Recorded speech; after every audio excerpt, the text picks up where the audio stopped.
দে খাবারটা দে, অনেক ক্ষুধা লাগছে। আরে এই, তোমার জন্য আমি টিফিন বাটিতে করে ভাত নিয়ে আসি, সে টিফিন বাটি গো। টিফিন বাটি কো মানে? ওই পার দেখ, ভালো করে দেখ। ক্ষুধা না। লাগছে কখন থেকে মাঠে আইছি, সকালে না খাইছি মাঠে আমি। আমি তো তোমার ডাক দিনে এসে বসাইলাম, টিফিন বাটিতে এখানে রাখলাম, তারপর তোমার পানি ঢালা দিচ্ছিলাম, তুমি হাত মুখ ধুইলা।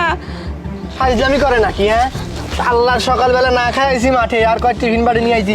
আমার মনে হয় তুই কার সাথে গল্প করতে করতে ওই টিফিন বাটি বাড়িতে রাখি রে। না না, বিশ্বাস করো, আমি তোমার জন্য টিফিন বাটিতে ভাত সাজাইয়ে সেই টিফিন বাটি আমি সাথে করে নিয়ে আইছি। আমার স্পষ্ট মনে আছে আমি এখানে রাখে তো তোমার হাত ধোয়াইতেছিলাম। কই যাবো বাটি কও?